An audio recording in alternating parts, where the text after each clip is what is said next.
Good morning. Welcome to the panel Geopolitics, an Unfolding Story. So as the title of this session suggests, this is an ever-changing story. It's changing by the week, it's changing by the hour, it's changing by the day, especially in the past week as we see what is unfolding in the Middle East. So that makes this morning's discussion even more pertinent than ever. And I'm so glad to have such an esteemed panel of superstars to help us figure out where this world is heading. So we have Allison from the Harvard Kennedy School. I think he needs very little introduction. Keyu, economist from the Hong Kong University of Science and Technology. Monica Toft of the Fletcher School of Law and Diplomacy in Tufts University.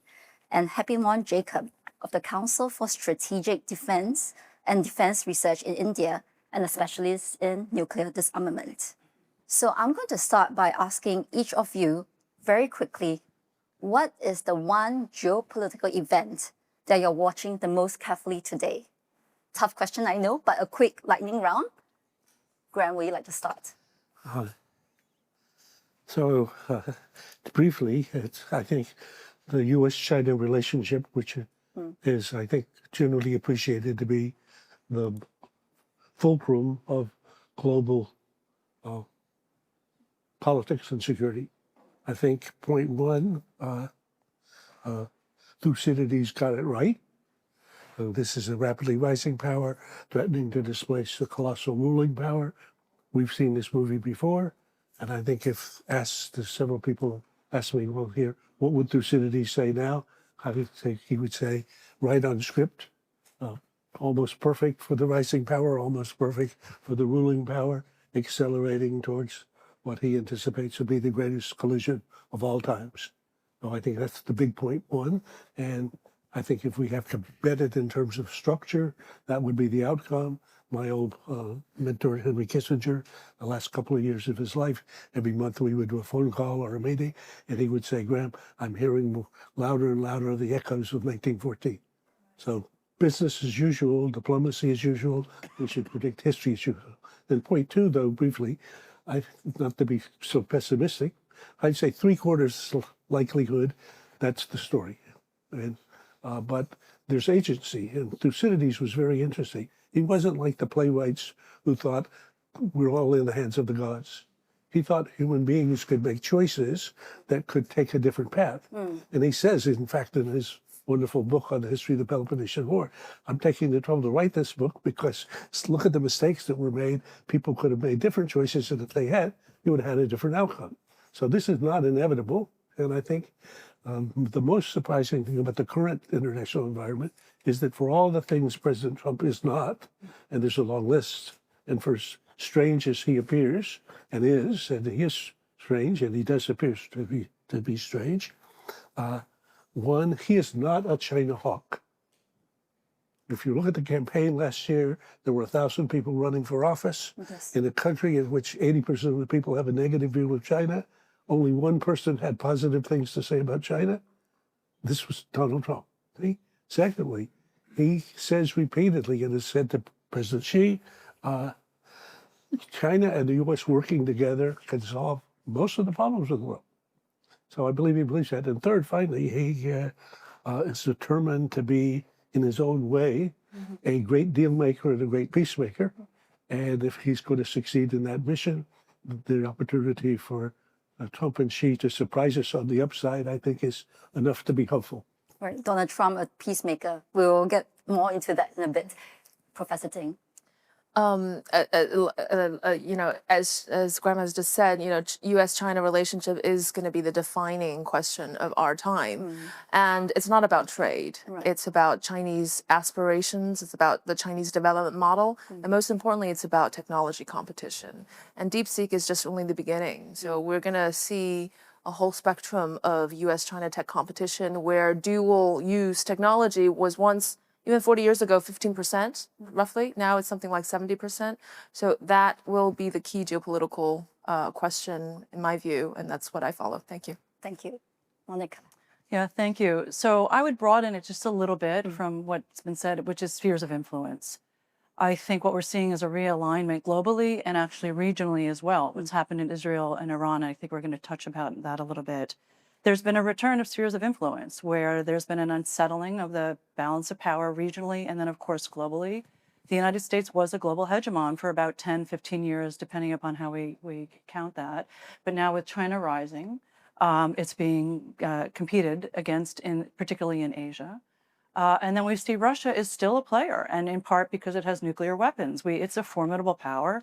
It's got a lot of geography, a lot of resources, and Russian President Vladimir Putin wants to remain a player. Whether that happens, I don't know, but I agree that key competition is between China and the United States.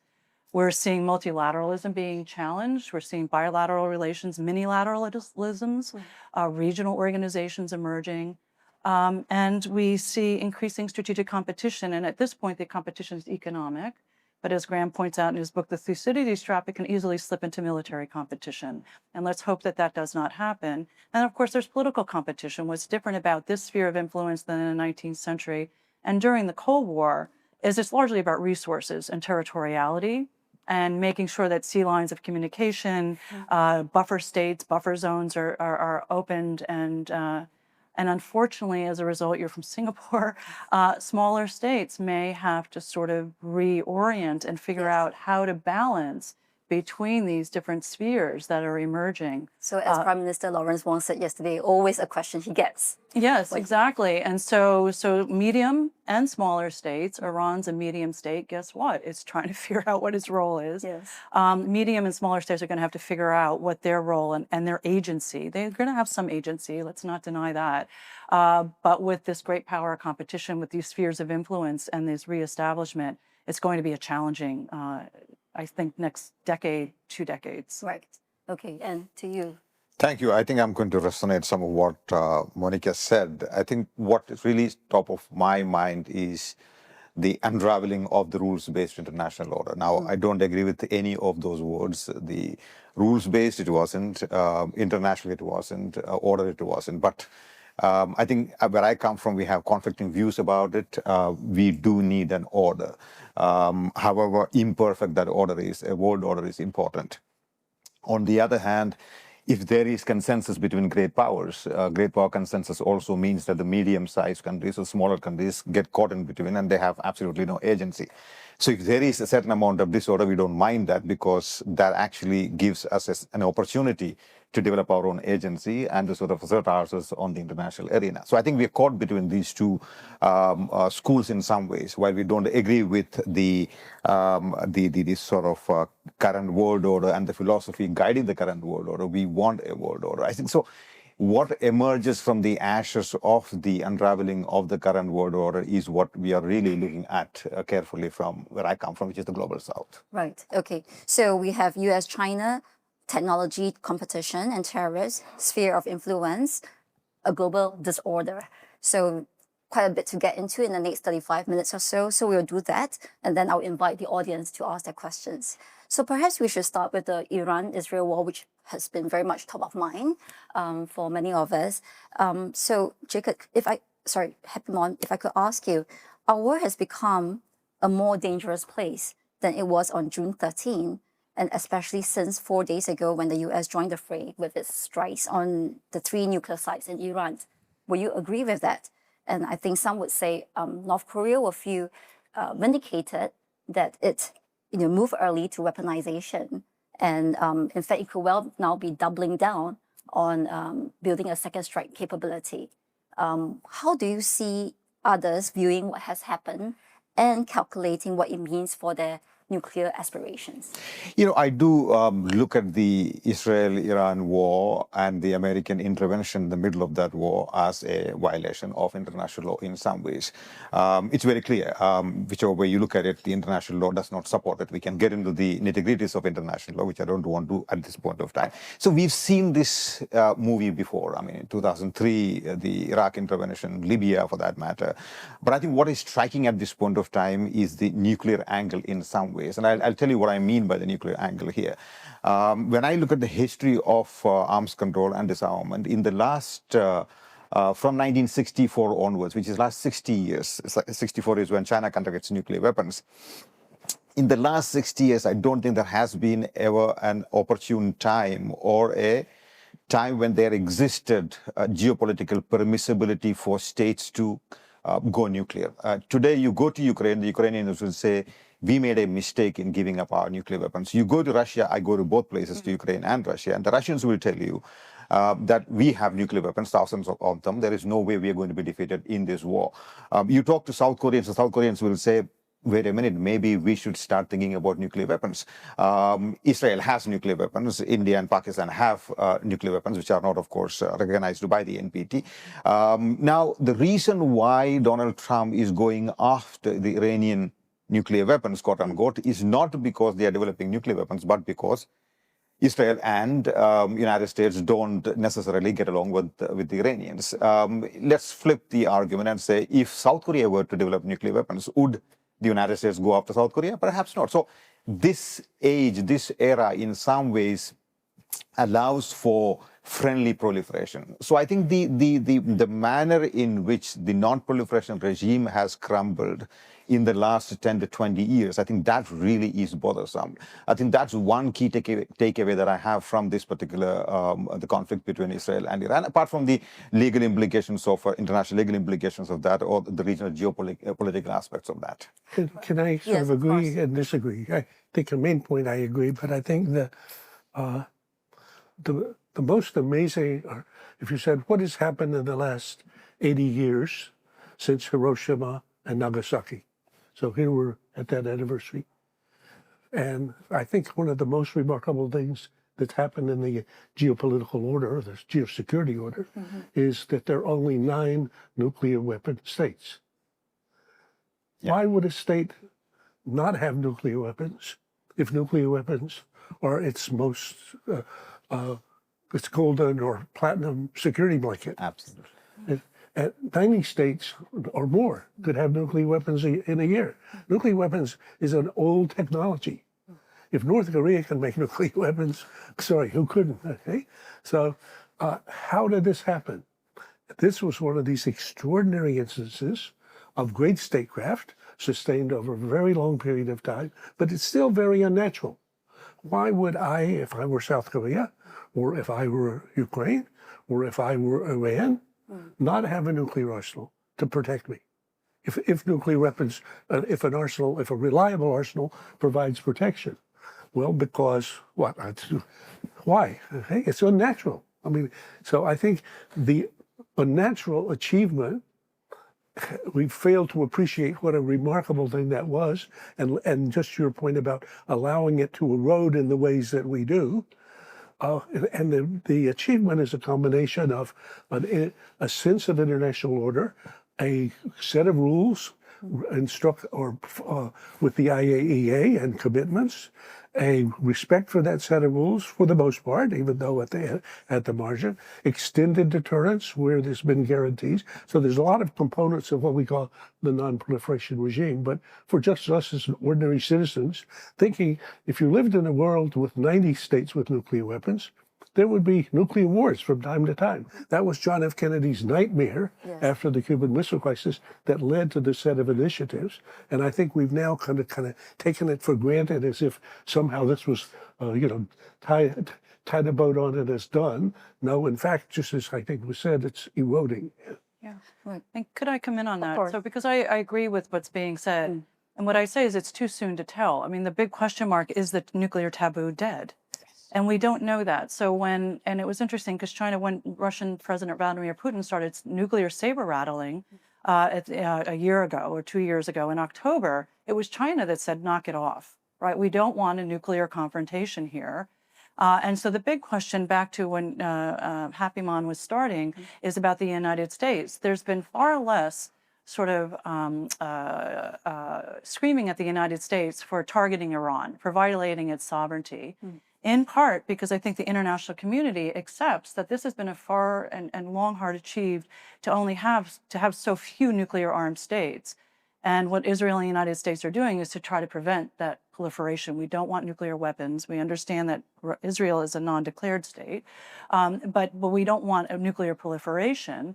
And so although it does appear that the United States violated international law, it wasn't an imminent threat. It was a preventative action.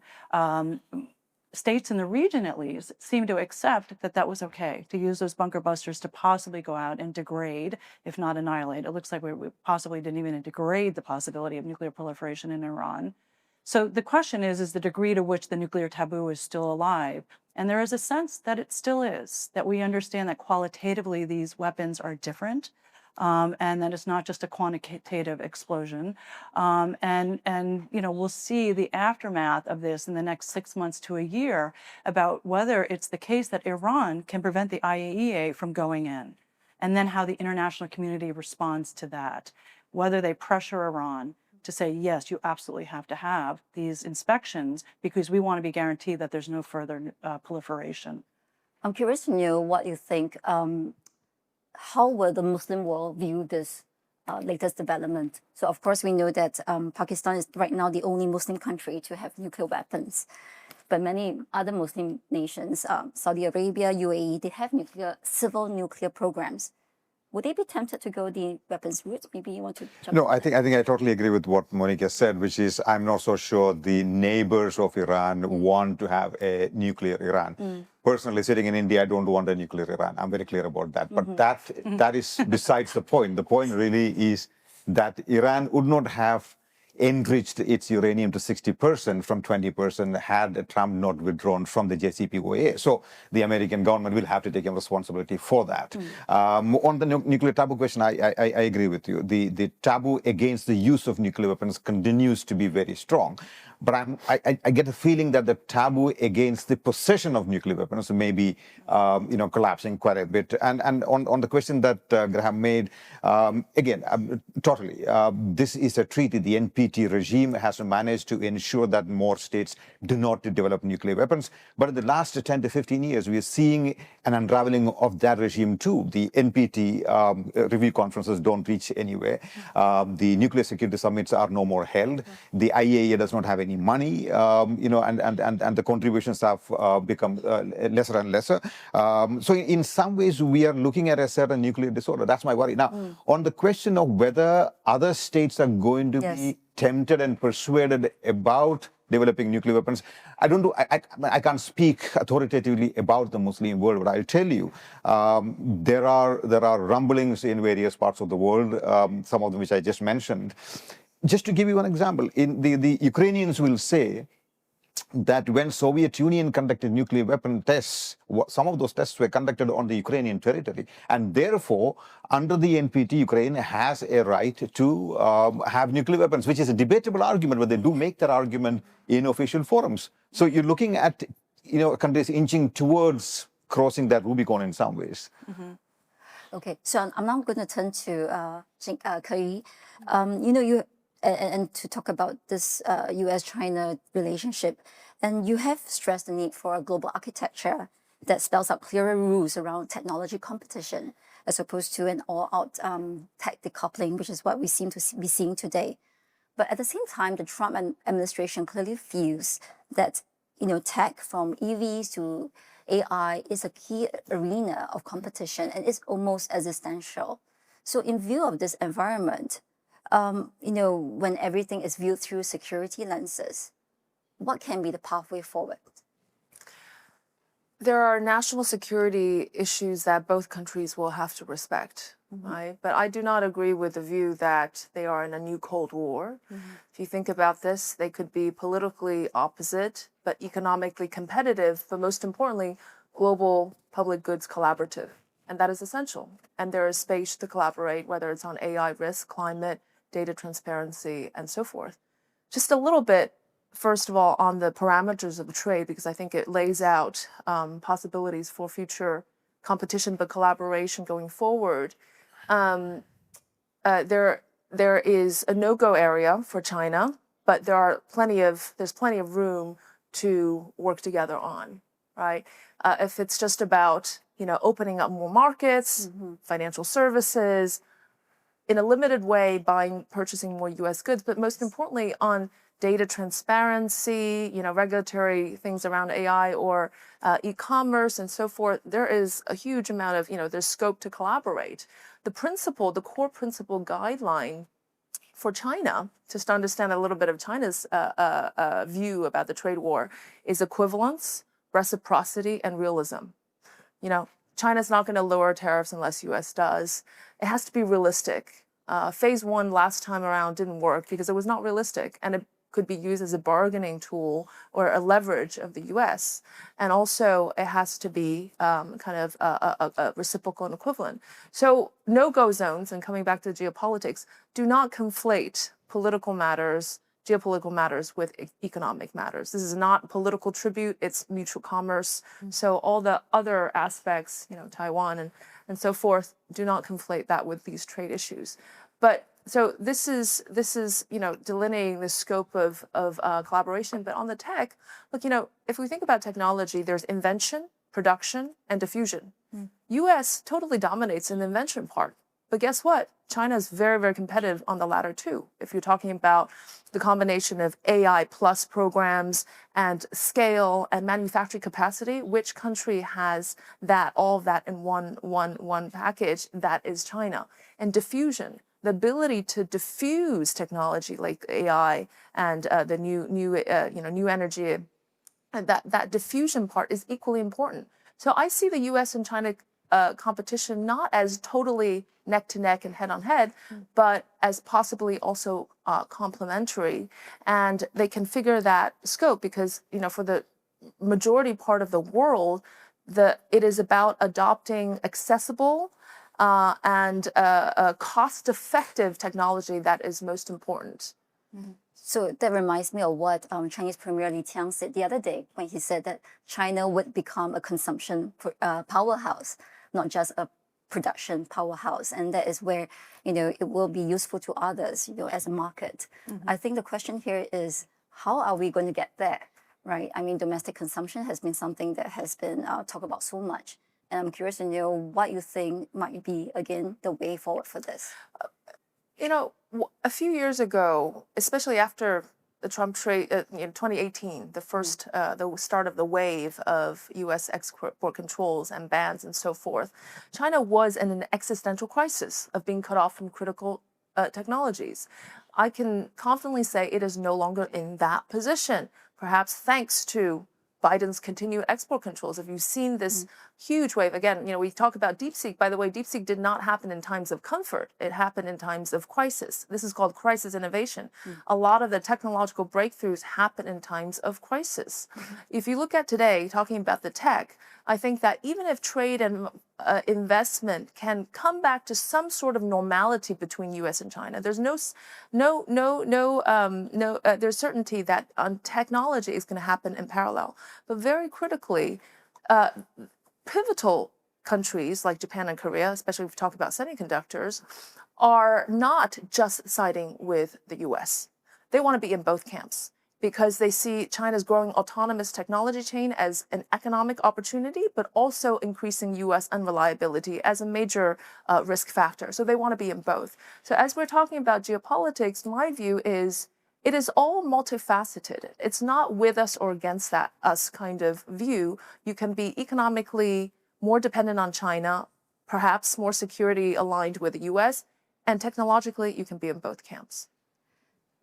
Graham, do you want to jump in on that? I see you nodding away. At the beginning of in 2021, 22, at Harvard, we did 4 studies following up on the Thucydides trap book on the so-called Great Rivalry, or even one version of it is the Goat Rivalry, the greatest of all times rivalry. And there's one report on the Great Economic Rivalry, one on the Great Technology Rivalry, one on the Great Military Rivalry, and one on the Great Diplomacy Rivalry. Starting from the proposition that these will be the 2 fiercest Thucydidean rivals at all times. That's my kind of baseline. Then the rest is sort of, you know, details. In the technology arena, what's been most striking is the speed at which China, I mean, what the report does is start with the year 2000, and then, you know, up to today. And we have a version up to 2025 now. And you see a country, the bottom line takeaway is that a country that the U.S. could not find in its rearview mirror at the beginning of the 20th century. You cannot find in its rearview mirror today because it's either side by side or even slightly ahead. So across the advanced technologies, China is now a full spectrum peer competitor. And I think Jin's point about AI is a fascinating example. So this time last year, we would have been thinking, well, there's this ChatGPT, there's these American Goliaths, America is dominating AI, AI may dominate the world. Then somebody from nowhere with a small group of people, focused mainly by using brains rather than chips, comes up with DeepSeek. DeepSeek then makes a bet on open, whereas all the other American Goliaths are closed. Well, if there's 8 billion people, and if a few billion of them are active in this space, and you're open versus closed. So whereas this time last year, somebody like Eric Schmidt, who's one of the people whose views I track on this, would have said closed looks like the way to go, particularly because the company can capture the benefits, has now flipped his view. He thinks that open will end up winning this race, and that therefore the DeepSeek strategy in that space is more attractive. So I would say this will be a rivalry that will go on, that we'll see continuously. For the rest of the world, it'll be complicated because there's two that are so far ahead of everybody else that then that's sort of that's a more complicated. But I think I think Jin's main point is that we'll see this rivalry go step by step, back and forth. Right. There'll be attempts to constrain each other in ways, then they will have to be balanced by some sort of conversation. So I think the way in which the tariff war became export control items, and in which the fact that the U.S. is dependent on China for probably 60 or 70 items, like, for example, just magnets, without which a Ford Motor Company's car cannot come off the line, or an F-35 can't come off the line. Well, that's pretty tight point of choke, okay? And if that's the case, the conversation about what I'm going to constrain as opposed to what you're going to constrain will have to be resolved by bargaining. So that's what's going on now. Now, my impression is that the two countries are so deeply entangled, especially through their supply chains, that sensible people sitting down will notice that we have to make a deal. And I think that's what Besant has been trying to do with her. And I believe that's likely to, I would bet that's likely to happen, though you can always see ways in which it gets disrupted. Okay. So Yeah, so I think that's a critical difference between the Cold War. We've been here before with a bipolar rivalry, right? Two strong powers emerging. And the critical difference this time around is we have this economic interdependence. During the Cold War, we had the Warsaw Pact. They had their own economic system. And then there was the Western, and then we had our liberal capitalist system, right, based on sort of issues of democracy and norms about human rights. And so this is a critical feature. And the question is can we, right, manage this so that China now has leverage with the United States? It has something that it can exchange to put pressure on the United States. And similarly, the United States obviously can put pressure onto China. So it's a really, really critical difference, this technology and this trade sort of dimensions moving forward. And the other good news about history is that we've had a Cold War, and it was scary. There was threat of thermonuclear war, and we understand that. It's back to the nuclear taboo issue. And so hopefully sound minds emerge, and that we can have sound policy and good diplomacy, right? So we've got the economic, we have the military, which we're trying to keep at bay, but then we have really sound diplomacy in order to sort of unravel the more intractable bits between China and the United States moving forward. So there are some glimmerings of hope here that we're talking about in terms of how the relationship could proceed. But what I wonder about is also the domestic conditions in both countries. So as you know, one of the best things about my job as a journalist is I get to speak with really smart people. So aside from the panel here, I've spoken to people like An Yuan from Johns Hopkins and also Danny Kwa from the LKY school. And if I could just sort of pull together certain threads of what they've been saying, the reason why the relationship between the U.S. and China has been so intractable is because of the domestic conditions on both sides, where you can milk so much political capital out of entrenching narratives about the other side. The U.S. is a bully, China is aggressive and ambitious. So, and what Danny has also said is, where is the truth telling in all of this? Is there any incentives for the media, the politicians to really tell what is really going on with the other side? So in such a toxic environment, again, what kind of pathways can there be? What makes you optimistic about how this could proceed? Well, good. That's a good question. And I think that a country like Singapore that can watch both parties and understand them with fairly clear eyes, maybe even has some thoughts of maybe you should contribute. I would say that, again, that sounds like a broken record, but in a normal Thucydidean rivalry, you have the seesaw that shifts. And as the seesaw shifts, I've been accustomed to being the heavy, so I'm in control of things. You're on the other side of a seesaw in a playground, and I can jiggle you and whatever you're like. You're just at mercy. You get heavier and heavier, and the seesaw starts moving. Pretty soon I'm feeling my feet coming off the ground, thinking, what the hell is going on here? This is very unnatural. I'm used to being in control. Now I'm feeling less in control. My perception is now at a different angle. I'm used to looking down on you. Now I'm looking like this. Now maybe looking like this. So this multiplies misperceptions and miscalculations. And in that story, you see increasing hostility, increasing suspicion, increasing hostility, increasing even demonization, so that almost everything that bad happens, I have a good excuse. Yes. Okay. So I think that's very, very hard to counter. And that's why I think it's crucial that sensible people try to describe what the natural problem is, and then ask how can this can be possibly managed. And I think that's why it's particularly interesting that if you have for the moment a person like Trump, who does say, he admires Xi Jinping. He thinks Xi Jinping is a great man. I wrote a piece in the Post called "Is Trump a China Hawk?" if you want to read the set of quotes. The things that he said about Xi are hard to believe, but that he says that in private, he says that in public, that's what he thinks. Xi is a great man. He then says, the U.S. and China, Xi and I, working together can solve almost any problem. So he's wanting to have some kind of a different relationship, maybe even a relationship in which partnership would be a more important word than strategic competition. Now, can that make sense? Can it be managed? Could it be managed with the government that he has? And could it be managed with the populations, given the changing attitudes?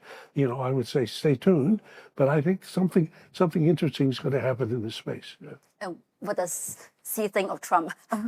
I think Graham pointed out the critical word here. It's managed, right? It's managed rivalry, managed competition, managed security. It's all going to be that. But I think there's some misunderstandings on both sides about each other. Yes. First of all, I think the view that China's sole goal is to displace the U.S. in the world is really not what China is on China's mind. But China believes that it is a universal right and its own right to pedal its way to prosperity, and that there is no country that can stop in its way. And I think that whereas the post-war world was defined by American moral universality, I think what has happened recently with Trump has basically, taken that stage away. So that moral compass towards China is no longer there. But I think that we should also, in this context of you're talking about the domestic conditions, that's another difference, right?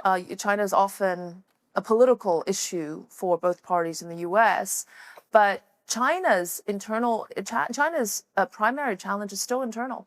It's not about the external pressures from trade and trade wars and technology. It's still internal. But China is still not going to use these external factors as a way to distract, although Trump has helped a little bit in saying, well, look at the economic situation recently, we can blame it on somebody. But to say that China is going to use the external foreign geopolitical issues to kind of deflect away from internal economic issues, that's not going to work, because Chinese people still today care about the really pragmatic issues of whether their children can go to the right school and have an apartment to have children procreate and all that. So I think we cannot confound that. But I just also want to raise one other point, which is that geoeconomics, right? The rise of geoeconomics is very real, and we're seeing that in the data. The third countries, the so-called non-aligned countries, are, there's a fascinating kind of new patterns going on where the two rivalry blocs are working actually closer with the non-aligned. If you look at FDI, China's FDI has come down, US and so forth, but it's going with the non-aligned countries, and trade as well. So these middle powers have become ever more important. And we're talking about leverage. It's not just that US leverage on others or China has leverage on others. These middle powers also have gained substantial traction. Yeah. And I'd like to add about the United States, because I agree with what's been said. And similarly, the United States, we have serious domestic constraints. Most Americans do not care about foreign policy. So Donald Trump is in actually an enviable position right now. We're in a period right now in global politics with personalistic regimes, very strong leaders who happen to be male, and who have relationships with one another. They talk to one another, they respect one another, they admire one another. It could be an extraordinary period for humanity if it's the case that they can figure out a way to collaborate and coordinate on certain issues. Donald Trump has a lot of leeway. The Supreme Court is not really doing its job, or it's doing his job, his bidding. Congress is absent. Executive orders of the way of the day. And if President Trump decided that he can figure out a way to align interests a little bit more with China, not give away the store here, that he has the prerogative and the opportunity to be able to do that. So it's a real opportunity potentially for the United States and for China to develop their relationships, given the nature of the political systems in both countries. The United States, look, it's democratic backsliding right now. And the big question is, in the midterms, will we see a correction with Congress, right, with the American populace saying, no, we want a Congress that's not completely inept and not doing its job. It's given up its job. And then the Supreme Court will see what happens. The current justice said he didn't want a politicized court.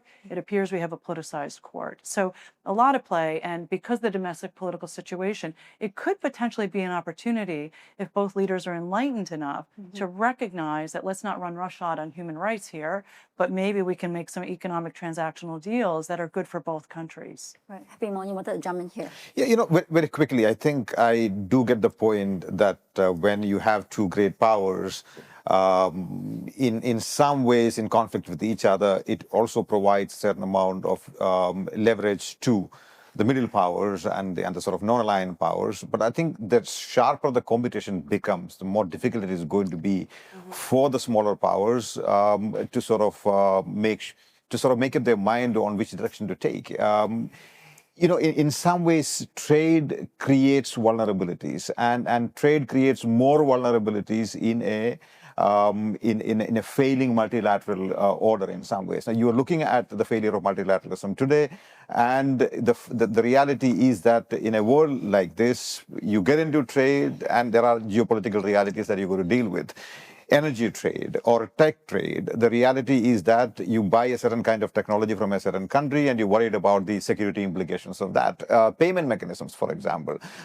You've been sort of used to buying, say, India has been buying oil from Russia, and suddenly the Americans say, don't buy, and we're going to sort of stop the SWIFT payment mechanism. We're going to have secondary sanctions on you guys.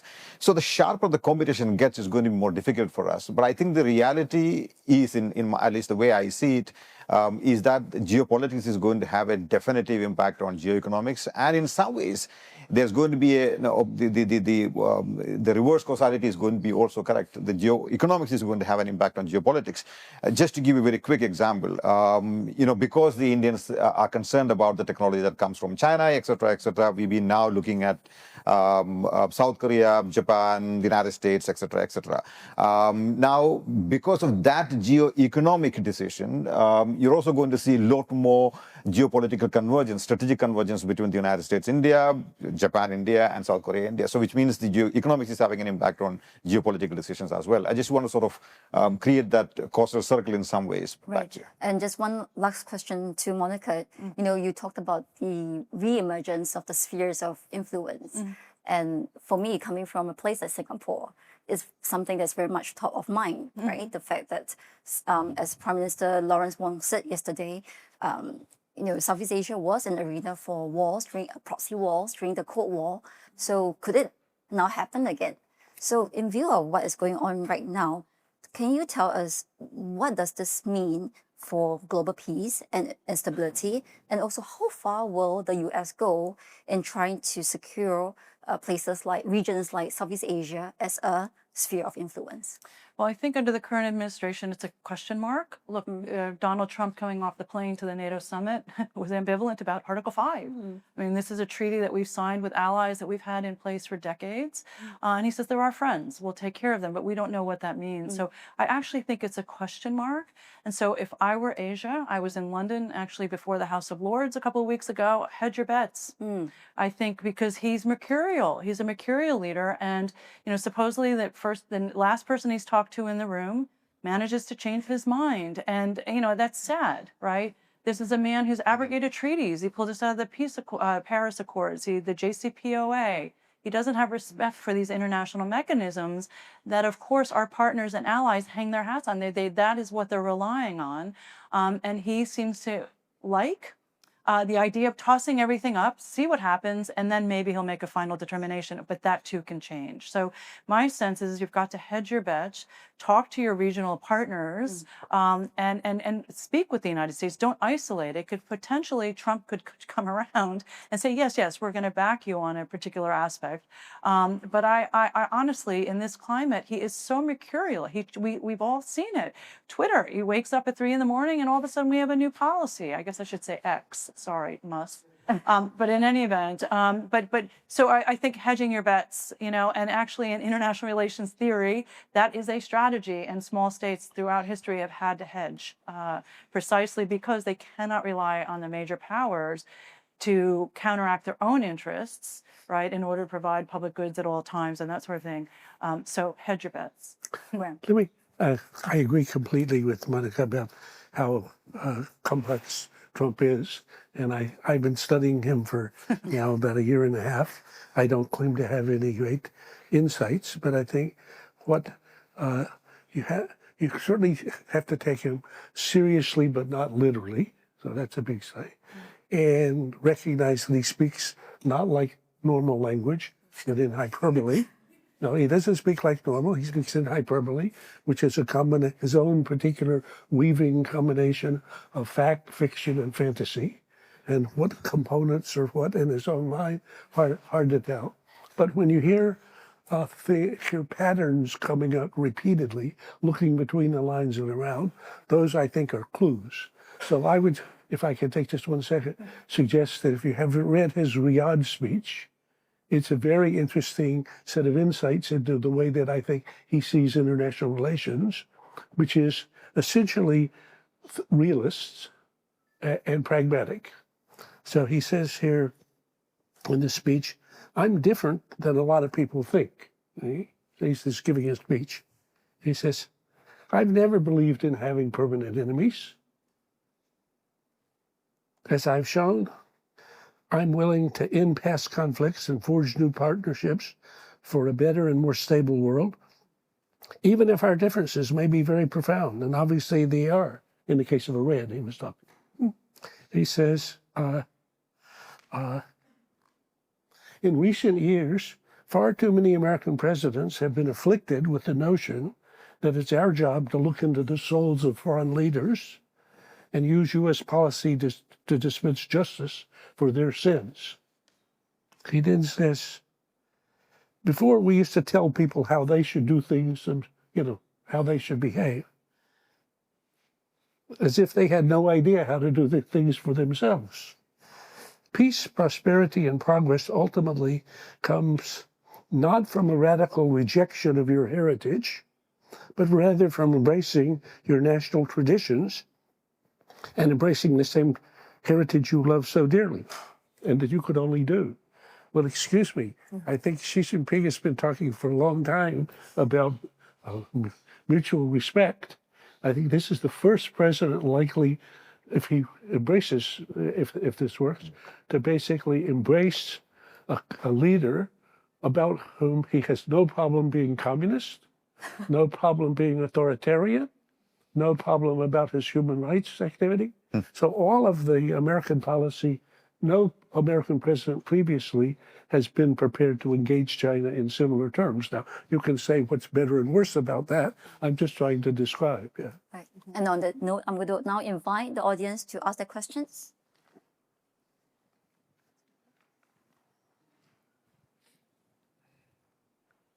Thank you very much. My name is Nokul Ebonyembezi from South Africa. I would like each of the panelists to share with us how they would tackle an assignment whereby they were engaged by the European Union. You could pick a country, Germany, France, if you think that's an easier analytical theater to talk about, and advise them how to play the chessboard at this time.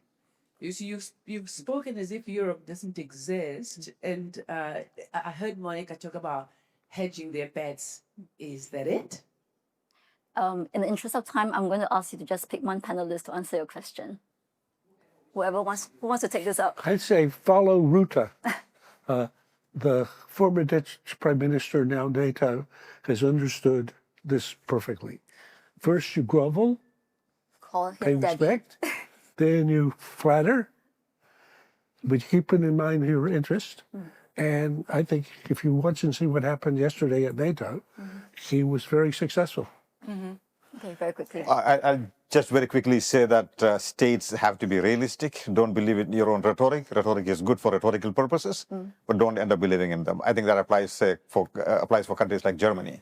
Like it's good to be preaching values to the rest of the world, but realize that the world is far more very different from the way you want it to be. So get realistic and don't believe in rhetoric. I think that would be my play on the chessboard. Okay, Yeah. one question there. Actually, my question is quite similar, as in because when we talk about geopolitics, it's always talking about China and US. But really, we have another big continent with Europe, and I want to hear your perspective in terms of what do you think if the crisis is deep enough so that actually Europe will get together and we may have a kind of a tree circulation, a final stage? Or do you think in the foreseeable future will still be a kind of two polar with Europe being the key swing states? I think on that one, the Draghi report that was prepared by the former Italian and then ECB president that explains why Europe has basically been fading away is brilliant. And I think if Brussels could execute the Draghi report, the recommendations in it, you could imagine Europe becoming a more serious player. Secondly, I think Trump's argument to Europe that there's something pathetic about a continent and a community that has 10 times the GDP of Russia, 4 times the population of Russia, and is dependent on somebody else to play the primary role in providing their security from Russia. There's something odd about that. So the argument that Europe should become more serious about its own defense, which it's actually now becoming as a result of this set of experience. So I think it would be a much better world if Europe were a player in the in the setting. And I'm always kind of hopeful about Europe, but then I'm always disappointed. Yeah. No, and I'd like to respond to that because it's true. I mean, their politics are based on consensus, and it's hard to get consensus across dozens of nations who have their own political systems. Brexit happened because the Brits were worried about not being democratically represented by the European Parliament. I mean, it was really a democratic vote, and then of course they wanted to control their borders. which is sort of a tragedy for the United States because we're giving up an ally, in a sense, if it's the case that we abandon. In the first Trump administration, it felt as if he wanted to. It's not clear anymore. I think Trump is now realizing, particularly with Putin not playing ball with him to get peace in Ukraine, he's getting frustrated with him.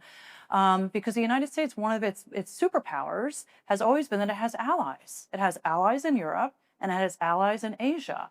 And the question is Trump going to wake up and recognize that, oh my gosh, that's going to help us, right, in order to stay strong, not only militarily, but of course economically, right? And he's a smart man, and he might just wake up. He does, in some ways, seem to have tempered himself with respect to Europe. We'll see. Again, it's early days, but the recognition of this alliance and this friendship, hopefully the United States re-engages with that. And then the Europeans, I don't think they're ever going to get their act together. Look at Spain yesterday. No, we're not doing it, right? Just keep your mouth shut. Talk about that in the back room, right?